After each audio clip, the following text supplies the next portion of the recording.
Good evening to you all, wherever you might be, and thank you for joining us. Thank you, Lori, for the introduction, and thank you, Lori, Mark, and Beth, for inviting me to be a part of this event. I'm honored to help you kick off the programming year, and tonight I have the distinct honor and immense challenge of introducing David Amram, and I mean honor and challenge both very seriously.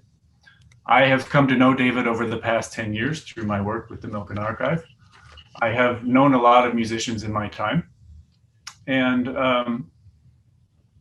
there are not many that I would think to describe as humble or as gracious, but in all of my interactions with David over the years, these are the two words that most often come to my mind.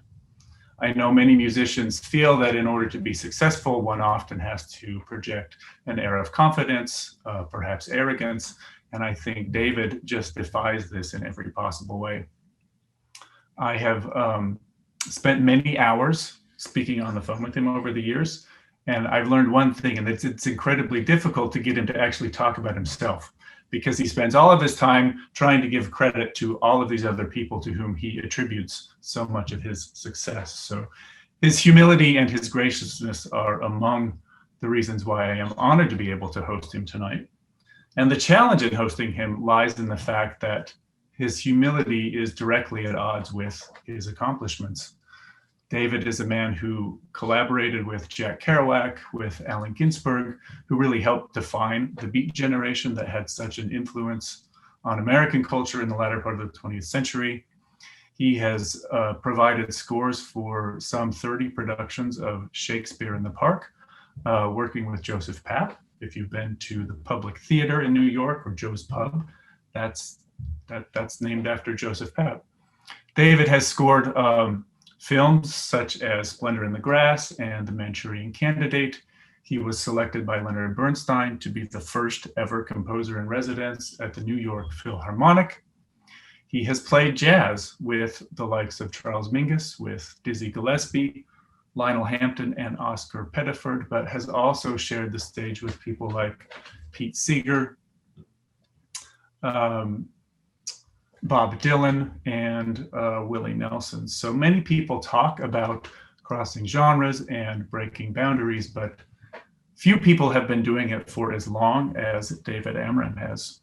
His honors and awards include being inducted into the Oklahoma Jazz Hall of Fame, receiving Clearwater's Pete and Toshi Seeger Annual Power of Song Award.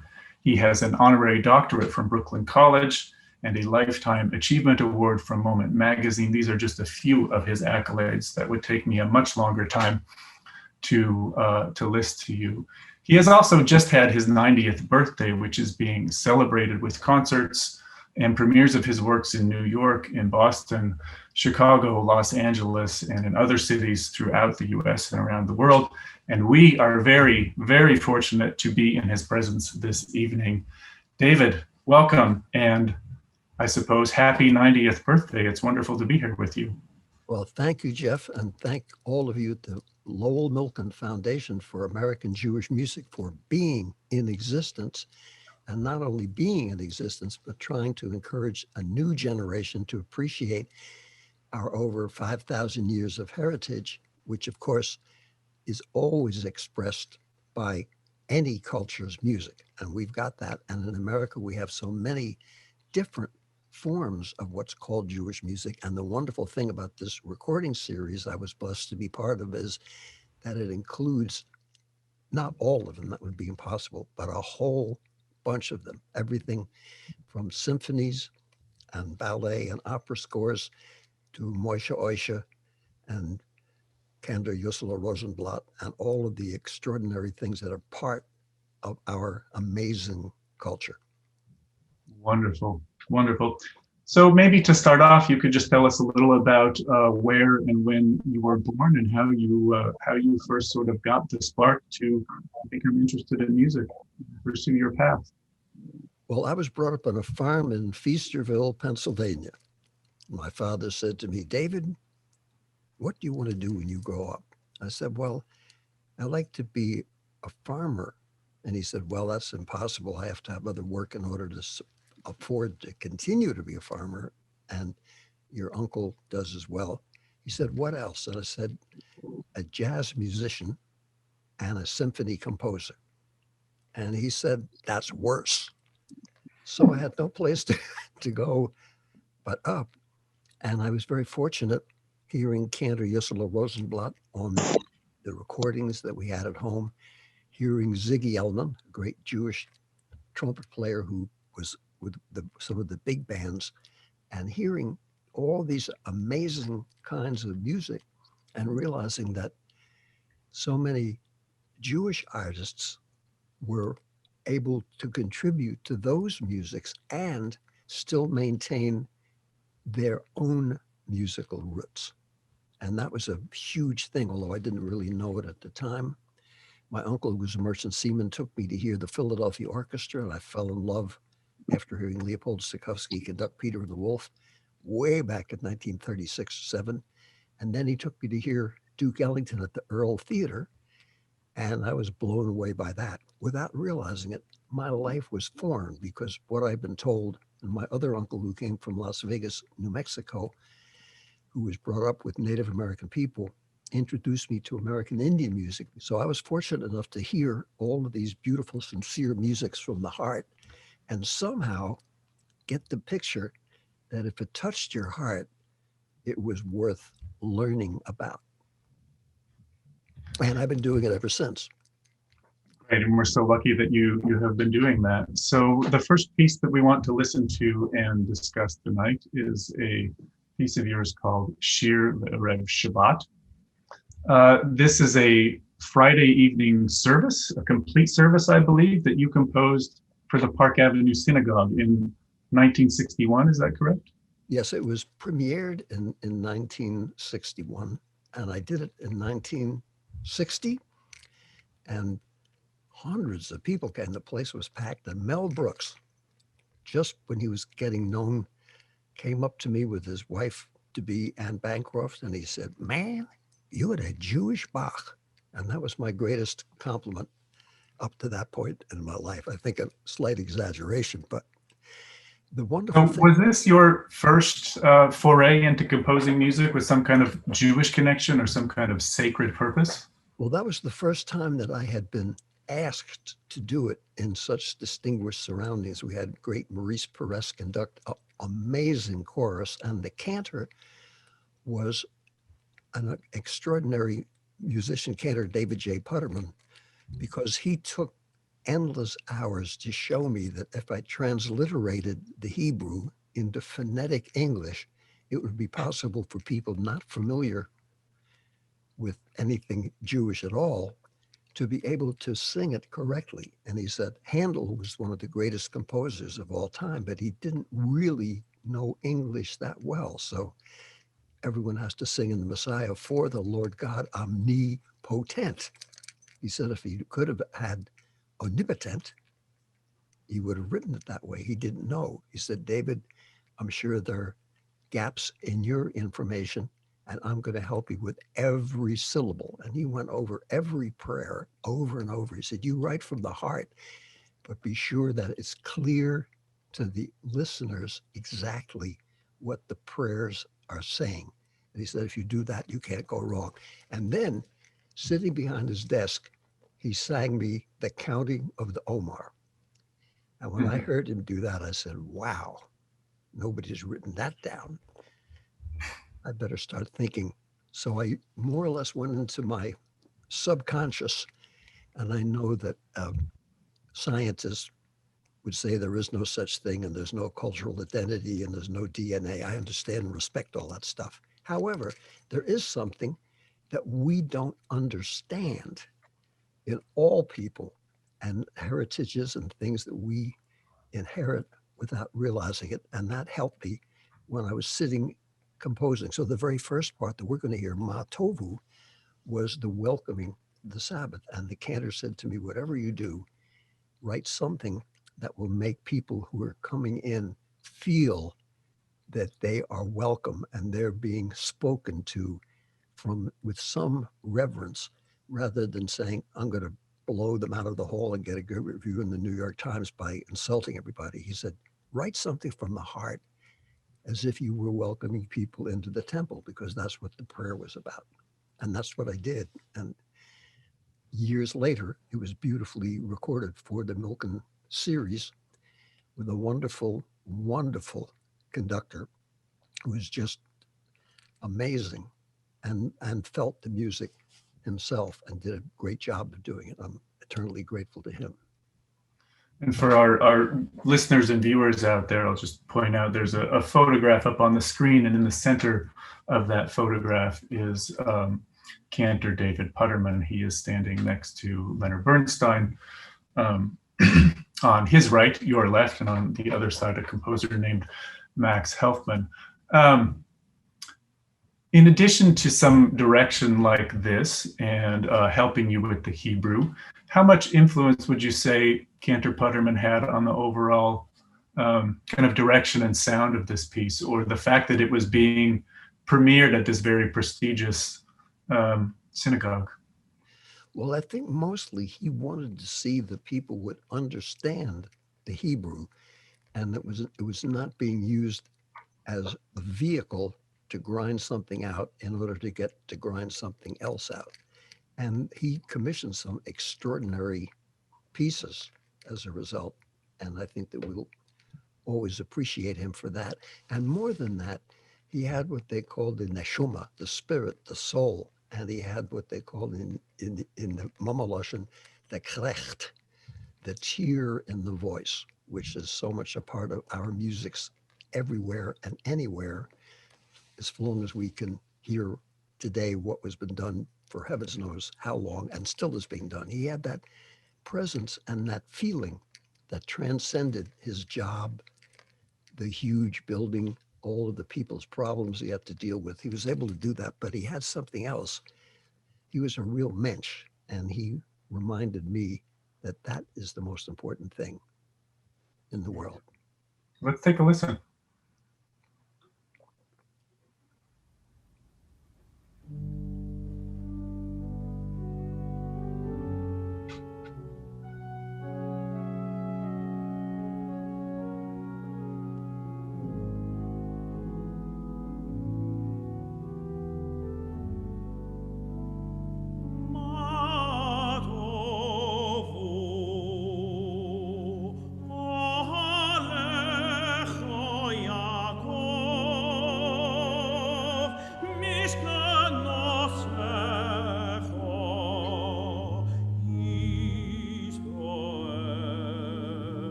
Really amazing to hear the way the soloist and the chorus really they play off each other, and how the organ you almost don't notice until you make us notice it.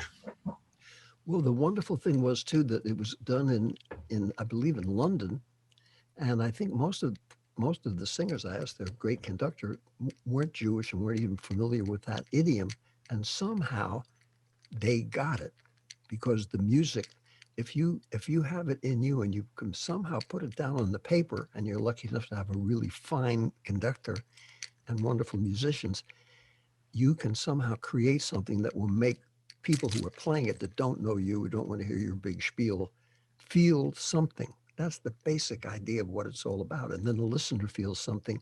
And that's unfortunately so far the last thing that we're taught in school about composing music, writing a book, painting a picture, or even having a conversation with another person. And of course, this is something that holds true not just for Jewish music, but any music. You don't necessarily have to have a background or an experience in it, but you have to have somebody leading you through it. No.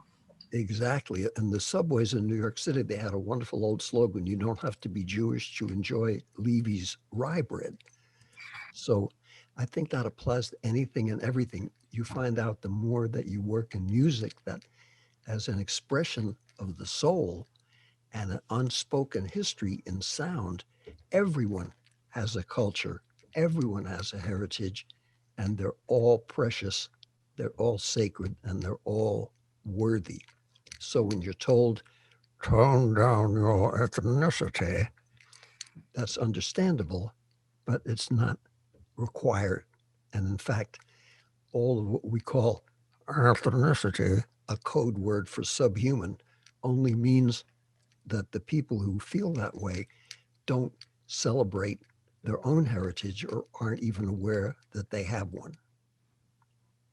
And you mentioned the word soul, which I gather is important to you for a number of reasons, mainly because it's used in the title of the next piece we're going to look at. This is Symphony Songs of the Soul, or Shirei Neshama in the Hebrew subtitle that you gave it. This was commissioned, I believe, in 1986 for a Jewish arts festival that was occurring on Long Island. When you wrote this, you said that you wanted to celebrate the polycultural nature of the Jewish people. Is that accurate? Oh, sure. And also, the last movement was based on the wonderful Yemenite setting of the prayer, Lecha Dodi. It used those wonderful rhythms.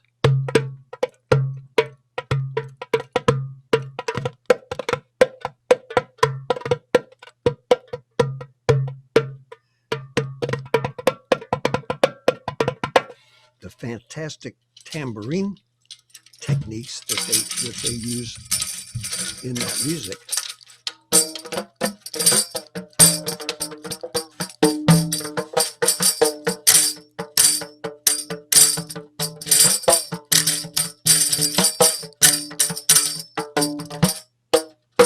And of course, the glorious folk melody.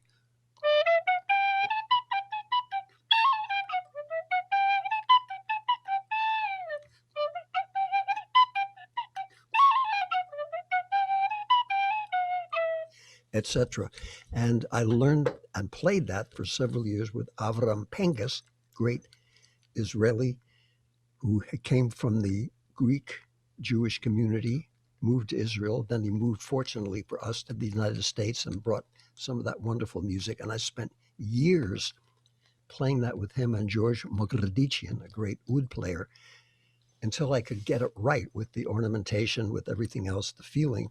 And then was able to notate it so that symphony players picking their instruments up out of the case and sitting down at a chair could take that piece of paper and turn it into a piece of music. I was very fortunate. And when Chris Wilkins conducted it with the Berlin Orchestra, I wasn't around to give a big talk, but the music did the talking. Mm-hmm. And Chris did a wonderful job. And the orchestra, I'm sure, hadn't played back to back, boom, back to boom, back to boom, back to boom, back Everyone who's been to a bar mitzvah or a wedding has heard the people do that. And when you get up in that chair, suddenly you're transported back to another time and place. And we tried to do some of that in the piece, and it went over really well. I even got, when I went to David Barossa to Israel to perform it with the Ranana Symphoniette, and people there loved it, even though they hear that melody and know it every single day of their life. So the music really kind of tells you what to do. And I've never planned anything except each day to try to do the best that I can. And I'm still trying to do that. So I was just lucky to be asked to do it and have a chance to do this as a thank you note to all those who came before me and all those here today and everyone in the future that will keep our culture and sense of identity alive. Now, of course, the music can communicate quite a lot, but there are limitations to what we can communicate in notation, aren't there? Is that an issue that how do you bridge that gap between what's on the page and what you really want it to sound like, especially when you're not present? Well, you have to be meticulous, you have to be careful, and you have to have enough of an attitude. So when the musicians say, I wonder what it meant by that, if you're around, you can help by singing it. And then they say, that's not the way you've written it down. I say, whoa. So you change. And the best way to see that is to Gustav Mahler's beautiful Adagietto in his symphony, I believe the Fifth Symphony, and every single note in that string is only for strings in the middle of a symphony. Everything has something marked on it. So when my music copyist said, David, you're a control freak, I said, no, I want to get it right. So the musicians will feel something from what they're seeing on the paper.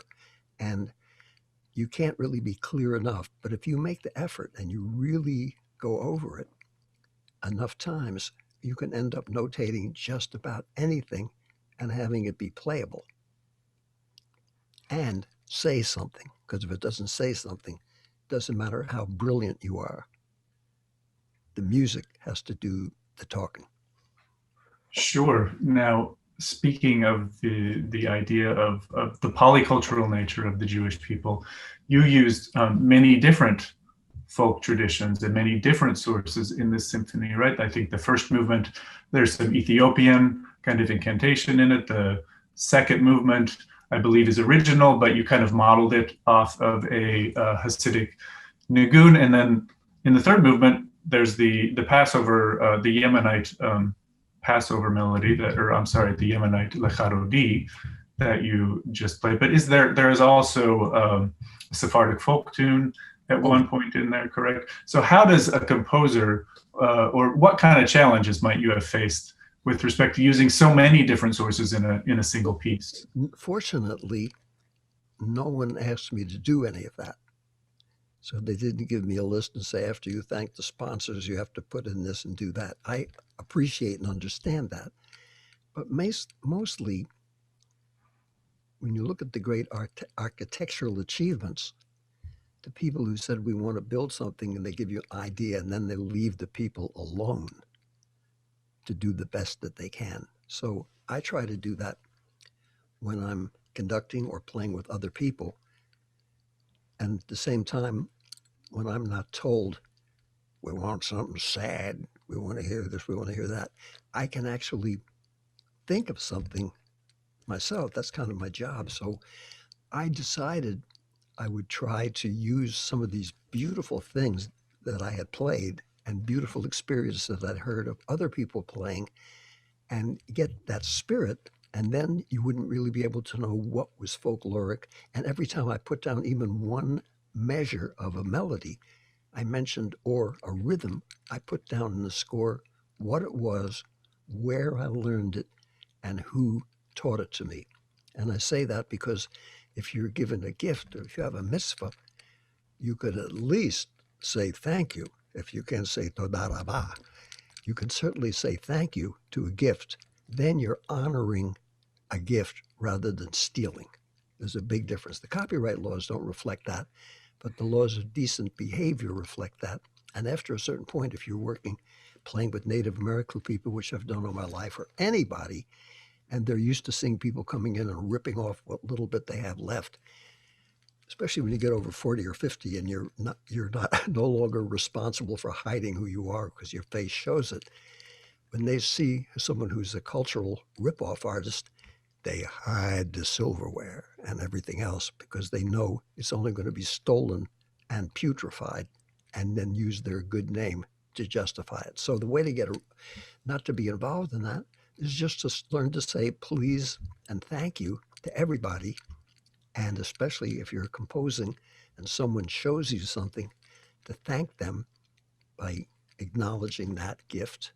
And also, if you're writing a score, to put in who it was that showed it to you. That's why I love Charles Ives, put all kinds of notes in his wonderful symphonies that he learned that on a rock when his grandfather had a band in Danbury, Connecticut, and goes on and on. But it's kind of wonderful. He was saying thank you and showing that his life was formed by what he wrote, and what he wrote was formed by his life.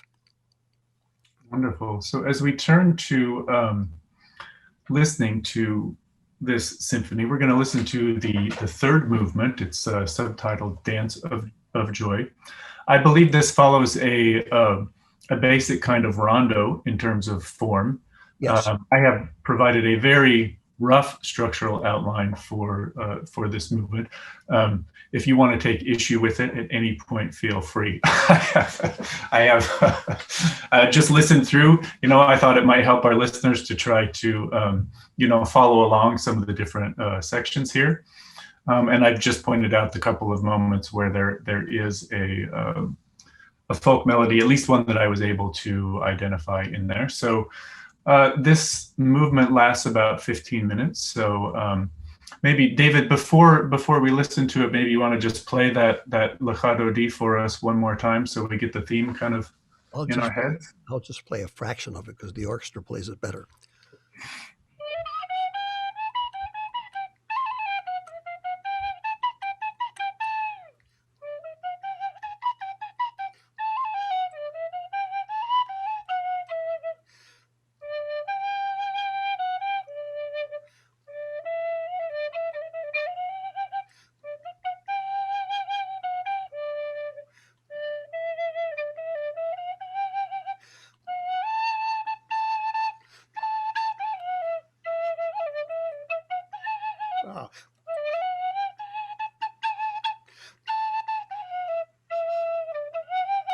Etc., etc. I don't want to spoil it, but anyway, I'm just so happy that you can play it and that all of you who are coming can hear it. And I hope this inspires you to write something of your own yourself. And if you're discouraged and you're told it's too ethnic, that's a compliment. If they say it's not ethnic enough, that also is their First Amendment right to discourage you. But creativity, music has nothing to do with any of that. There we go.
Wow.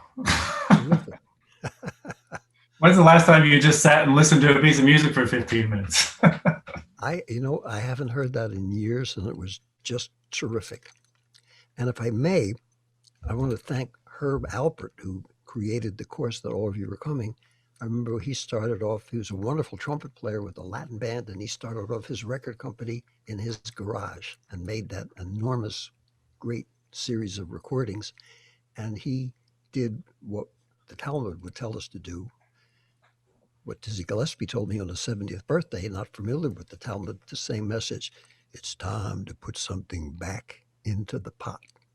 And our whole idea of tzedekah is not to throw some money at an underprivileged person, but to share in some way our blessings with others. And Herb has done that. And it's wonderful to know that in the heart of Los Angeles in 2020, a whole bunch of you are going to a school that he created to help to study and appreciate and respect this music. And also, I forgot to mention the great conductor who conducted the very beginning piece was Kenneth Kiesler. And he recently did a premiere of a symphony of mine called Partners for Violin, Cello, and Orchestra that didn't really have any Jewish materials. And with all the different things that I tried to honor there, the first movement was for Woody Guthrie, the second for, I'll think of it in a minute, and the third celebrating Afro-Cuban and jazz music, Machito and Celia Cruz. The first was Woody Guthrie and Pete Seeger. The second was Billie Holiday and Lester Young. Kenneth understood those idioms because, like myself, he's Jewish, but also American, and understands the plurality that we have is something beautiful to be studied. And he's a great master conductor of the European standard repertoire as well. And a bunch of other people, especially those in your generation of students, are now finding out that you can speak more than one language, and you can go to more than one fast food restaurant in your life and possibly even be better nourished by checking out some of that home cooking and what your grandmother and great-grandmother did and what other people's great-grandmothers and mothers did, and understand all the bills of fare are different and nutritious, and all the cultures, all the religions, all of the musics are beautiful. A lifetime study. So there's nothing to cross over to, because in the land of beauty, if you take a bridge and go from one place to another, you're still in that land of beauty. You're just going to a different place. And chopsticks, blink, blink, blink, blink, blink, blink, blunk, blunk, blunk, and contrary motion is already fusion. All music is fusion. So the words fusion and crossover were used. Now they're, after thinking I was a nutcase all my life, now I'm complimented as being a pioneer of world music. Well, Homer didn't do a bad job either when he wrote the Iliad and the Odyssey, and neither did Aeschylus and the playwrights who wrote about things that happened, or all of Shakespeare's plays, which take place in different cultures. Most artists are people who we enjoy being with and whose work endures are familiar that there's something besides staring in the mirror, and that there are other things, other people, other places that are beautiful and worthy. And it's so wonderful to see that in spite of all the horrors that we've been going through for over 5,000 years, today's generation realizes that you can, as the Native American folks say, have your feet in both canoes. You can be part of the peer culture and still retain the beauty of the gift, the mitzvah that was given to us at birth. Just wanted to say that because I haven't. Thank you for sharing that. Speaking of having multiple feet and multiple canoes, and mentioning the name Kenneth Kiesler, he also conducted the final piece we're going to hear tonight, which is a piece called "The Final Ingredient." This is an opera that was set in the Bergen-Belsen concentration camp, and this involves a group of prisoners who want to hold a Passover Seder, but they can't get any of the items that they need to do that. So they go to kind of great lengths to gather these different ingredients. And there are kind of many different layers of meaning within this opera, but maybe you could just tell us a little about how you became involved in it. Well, this was something I was asked to write a wonderful story by a playwright, Mr. Rose, who had written it for television, based on a true story of people who were incarcerated and waiting to die, as many of my relatives, unfortunate enough to stay there, also did. And still, they wanted to celebrate Passover. They found some way to create a Passover service under the eyes of the guards. And I ended up with a triumphant song of Yigdal, Yigdal Elohim Chai, because I didn't want it to be totally depressing. It was depressing enough at the end to make people just feel terrible. And this was done in 1965 on ABC network television. There was no Schindler's List that we knew of at that list, but no one knew that the play, the book, the film hadn't come out. And amazingly enough, they showed it every Passover for 4 years. And then Wow. ABC television decided they didn't want anything that was in black and white because people were buying color TVs. So they dumped 30,000 tapes of operas, ballets, and heavens knows what. And fortunately, the person who produced it had one copy in his back room. So I was able to preserve the video and the music and the tape of it. And it was just a thrill to work to do this and to pay homage to the people that I knew who had perished and the people who didn't. And the fact that we are still here. Now, I am not an expert on liturgy or Jewish ritual per se, but the Yigdal is not normally included in a Passover service. Is that correct? I took the liberty of sneaking that in because I thought it would help the end of an opera as a piece that was supposed to paint a picture, to have them singing that. Obviously, they wouldn't have been doing that in a concentration camp, I imagine. Mm-hmm. And they certainly wouldn't have had a symphony orchestra playing along with it. And it was just a thrill. I was able to conduct it myself with some wonderful musicians. Even Ezio Flagello sang a solo part of the Met Opera. A lot of friends of mine were in it, done in 1965. And like many things, a lot of these pieces and other ones I've written, not only recently, but a long time ago, are being done. So for all of you students at the Herb Alpert School, if you're writing something or writing a book or doing anything, and you get a bunch of rejection slips, don't take it personally. Just remember, Moses was in the desert 40 years. So you're right on schedule. We're going to listen to just about a 4 or 5 minute excerpt from scene 10 that involves this singing of Yigdal. And then we will take some questions.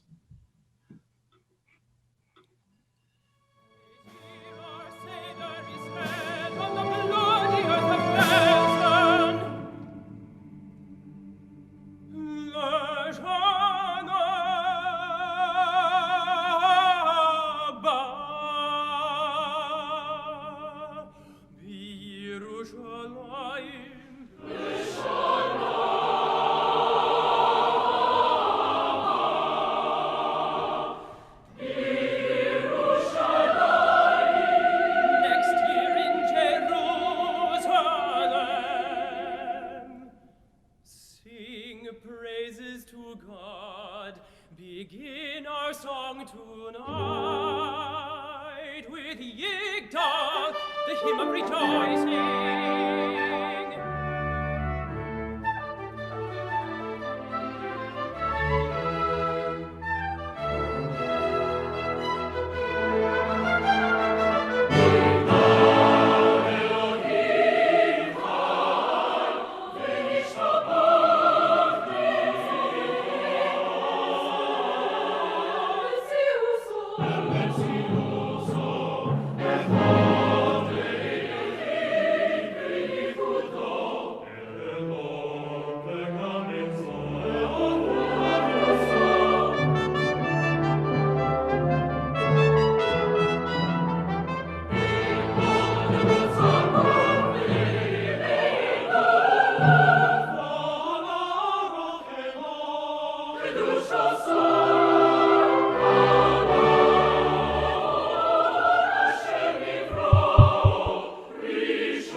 I think that's a very triumphant way to end our program tonight. I want to thank David for joining us. Before we turn to questions, just remind everyone, if you want to learn more about David's work in the Milken Archive, you can visit www.milkenarchive.org. If you want to learn more about David Amram's very vast and impressive body of work beyond the few pieces that are included in the Milken Archive, you can learn more about him at davidamram.com. If you if you want to try to keep up with him at all, I would only say good luck. He's as busy as ever, and I'm constantly seeing your name in the news. It seems like there's just constantly things going on. And with that, I will thank everyone once again. Thank David. And I believe, Lori, do we have questions in a chat room here? I've opened the chat. Please feel free to post your questions. You can also raise your hand if you want to ask your question the old-fashioned way. And I'll try to give a short answer.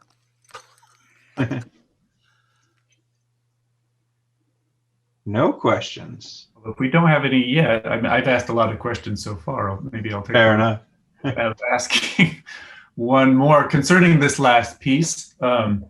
The topic, the Holocaust, this is often something that people have very strong feelings about, whether it should be dealt with musically, how it should be dealt with musically. Is this, were there any kind of ethical questions that came up for you in working on this piece? Yoel, I was a very good friend with Igor Sudarsky, who had the Art Foods Delicatessen. He and his wife had both been survivors of the Holocaust, were separated, didn't realize that each other were alive, found themselves together after the war was over. They sat up on a hill, he said, and they were eating some humantasche. And Igor said, I turned to my wife and I said to her, if I had to go through all of this, I had better learn what being Jewish is, and will always be about. So he, like many of us, became a late in life yeshiva bocher, so to speak, a student. And his delicatessen was sort of a great learning ground for all of us who were privileged enough to live in the United States and be whoever, whatever, however we wanted to be every minute.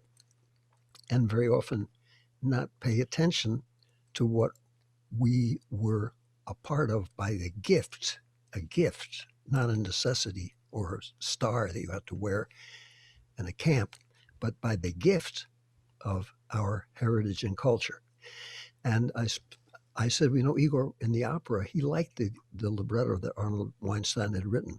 But I said, I want to make sure that the part of the guards was not a stereotypical, like the wonderful comedy series that they had on television showing people in a prison camp, Americans, where the guards were all buffoons. I wanted to make it really what it was like. And he helped me with every single thing to say, this is exactly the way they spoke, and the ones that had a Schwäbisch accent and the ones who had a Bayerische accent, that kind of thing.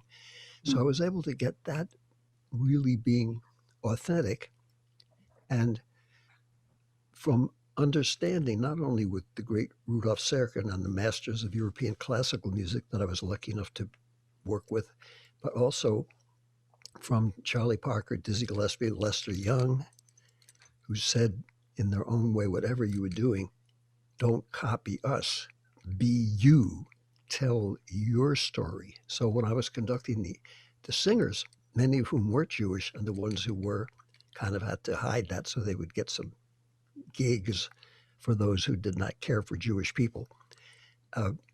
I said, you have to do what you feel. Just let the music and the story tell you what to do. And I was amazed in hearing what Lowell was able to get everyone to do, and also in the beautiful concerts that were done in Berlin, the fact that the music and what we'd written did help everyone to sing in a certain way. And in the opera, it really came off the way. Ezio Flagello was Italian-American, a great violinist that could sight read and sing, like an incredible singer with the Met. And he was able to sing one of the lead parts and just break your heart. It was so beautiful.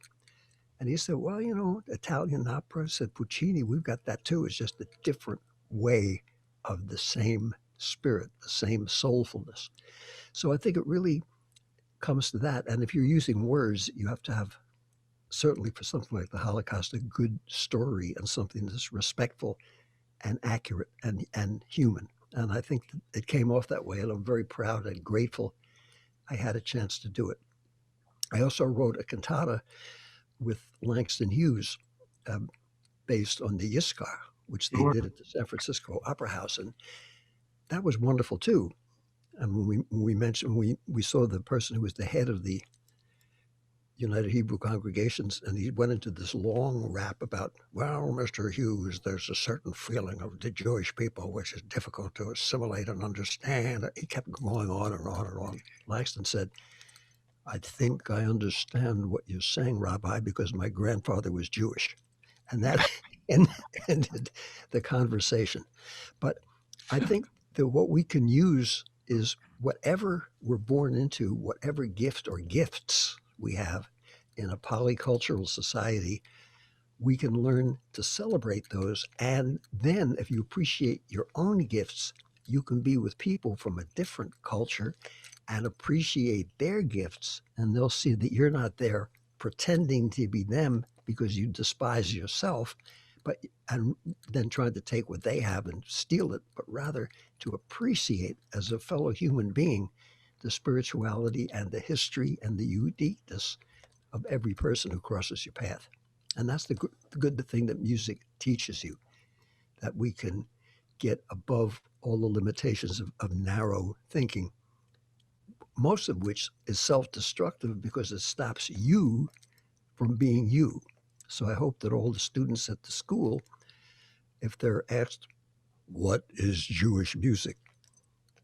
Say, well, I don't know if any of us know, but it definitely is something. So it's worth studying, and we'll never find out. But that in itself is very encouraging. And that doesn't mean that you're being humble. It just means what I said in the beginning of the program about being a mensch. When I was on tour with David Gross, I said, my grandfather always said, whether you came over in steerage or you were the head of some gigantic, successful business, the most important thing in the world was to be a mensch. How would you say that in Yiddish? He said, well, the Mama Lushan is a colonial language, so that and Ladino, which most of my Sephardic relatives don't speak anymore either, those were considered to be colonial languages. So they had a typical Israeli argument with 6 people in a microbus eating hummus, falafel, batahidi, and yelling at each other. And after 14 different opinions from 5 people, they ended up saying, Hadavar hachi yashuv b'chaim zelechiyot ben adam. That means the most important thing. Ben adam meant real mensch. Now David told me that 20 years later, they're teaching Yiddish and Ladino in schools in Israel as part of our historic culture. So I mention all that because the foundation not only was graced me by doing a whole CD of my orchestral and operatic and choral music, but also did operas like The Golem that was fantastic, which was dismissed by the New York Times before it even got a chance to be heard, I think, because they didn't want anything too Jewish. And conversely, so many of the people like Mickey Katz, a great entertainer, had an incredible orchestra. Moshe Oisha and those great old-time singers were amazing. Molly Pecan and the Yiddish Theater were fantastic. So were the Ladino folkloric musicians. And so much of the music, Nico Castell sang in the Metropolitan Opera and also was a Sephardic cantor. There's an enormous amount of music that we have which has not been acknowledged, generally speaking. And I think that your foundation, the wonderful foundation, helps to make people aware that there's a whole, as Elvis Presley said in Carl Perkins' song, there's a whole lot of shaking going on. And we can participate and celebrate in all of that. And the plurality doesn't mean it's dispersed or it's not an identity. It means that there are many identities and many flavors and many colors in Jacob's coat of many colors. So on that note, there's a question from one of our viewers. Mark Hoffman wants to know what you think is the most important Jewish influence on American music. Any thoughts on that? Yes, I would think probably what was written for the theater.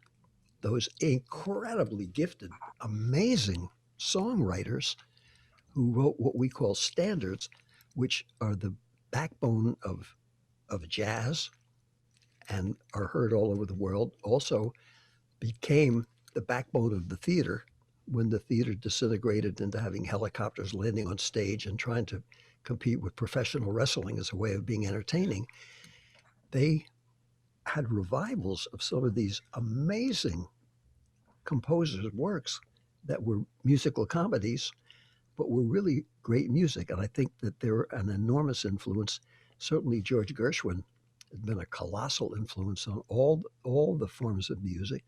And when you listen to some of the beautiful things in Porgy and Bess, you can also hear some of the Hasidic music that he heard as a young boy when he was living in Brooklyn, and everything else that comes with it. And I think that these were giants, what they call the American Songbook. They're predominantly Jewish songwriters, and because they were brought up learning to sing and dance at home. And so are a lot of other cultures, and a lot of cultures are arriving in America, and we have to respect them because they're in the same position that our parents and grandparents were, and they have something to say and enrich all of our lives, just as the Jewish composers back then did, who've enriched our lives. I want to make sure I'm not missing anybody who has a hand up or anything here. I think there's only one other question in the chat, and then I have one more. Someone wants to know your connection to the children's musician Rafi, who mentions you in a song. He rhymes your name with the word jam, I believe. Yes, that was Rafi. And Rafi, when I was playing with Ramble and Jack Elliott, also named Elliott Adnapose, but he changed his name to Jack Elliott. And I was in Toronto in 1970 doing a program for CBC, and of all different kinds of music, and how Bartok influenced Charlie Parker, and how Charlie Parker loved Ravel, and how Ravel influenced, that kind of thing. We do everything from Eskimo chants to symphony music and show a relationship, not that they were the same, but they were all part of the same world of beauty and related in some way. Anyway, I was done the program. Jack said, "I hear you're up here." He said, "Come on and play with me. You can stay on a cot in my room. We'll hang out." And I wasn't married. I had no responsibilities. And he was so much fun to be with. So every night I played with him in a little place in Yorkville, which in 1970 was like Greenwich Village was.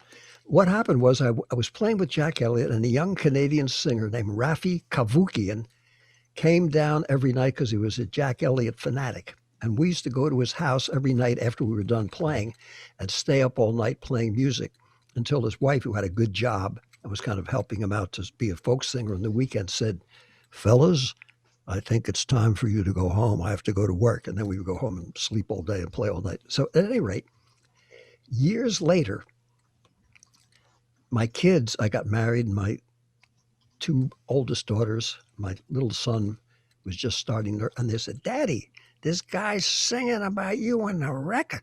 I said, "What? What guy? What record?" And they said, "That's that song, Peanut Butter." So I listened to the song. I said, "My heavens, peanut butter sandwich jelly with jam, one for me and one for David Amram." And they said, "Well," and I think it's on TV. So I turned on, and sure enough, it was on that kids channel that they had all the time. So I said, "I better call up Rafi." I said, "Rafi, it's Dave Amram." He said, "What are you doing, man? I haven't seen you in years." I said, "I can never thank you enough. Everything I've done in my life, the only thing that ever impressed my children was being on your song. How can I possibly thank you?"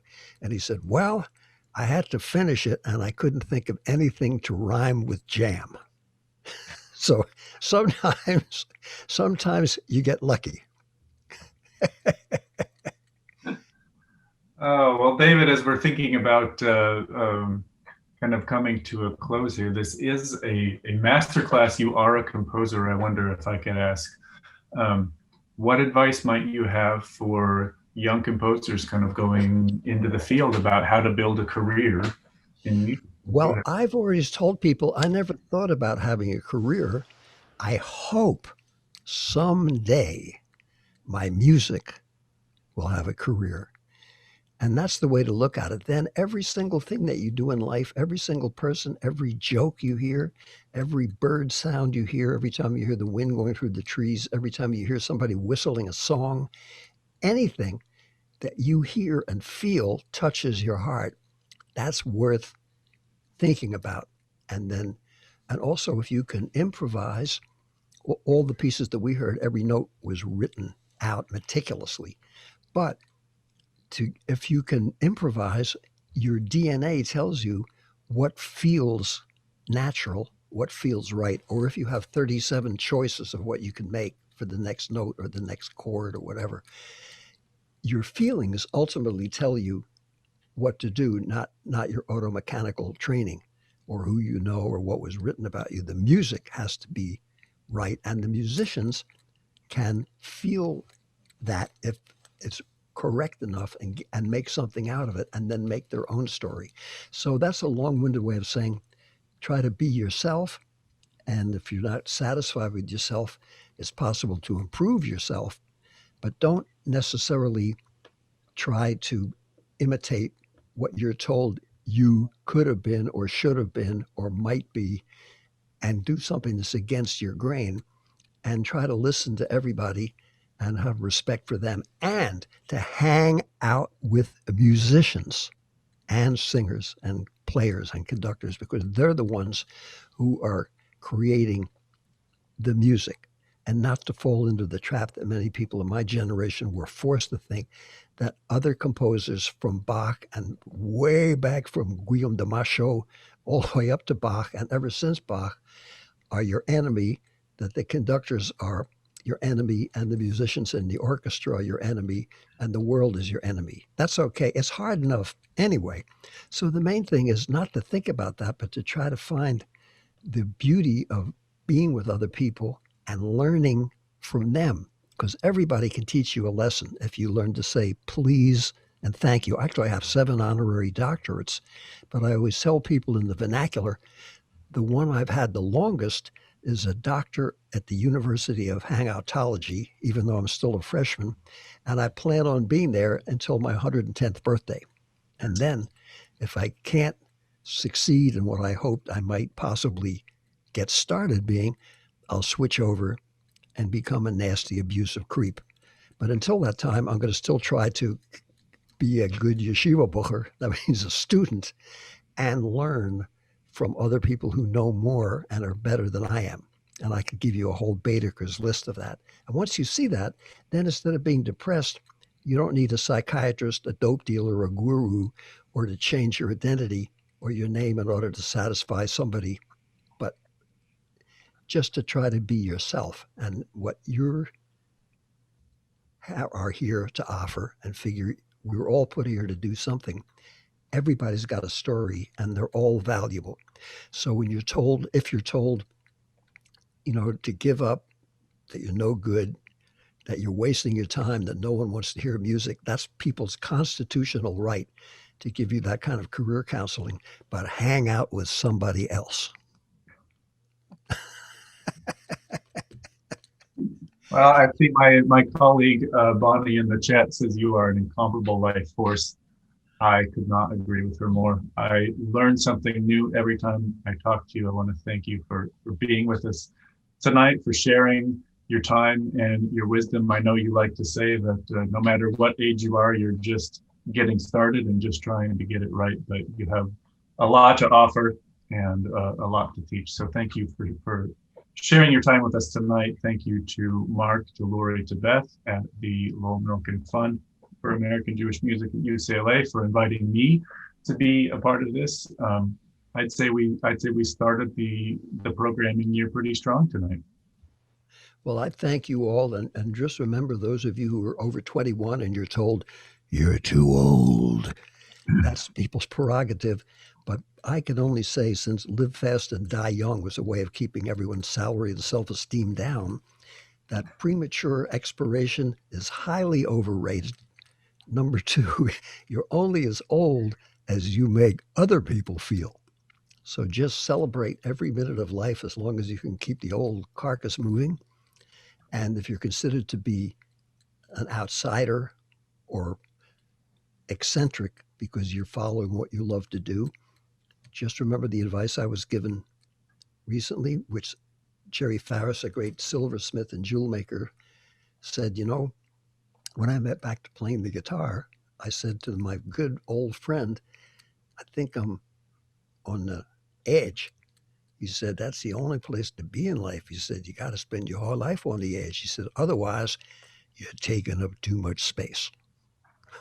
It's a good one. Wonderful. Good night, all.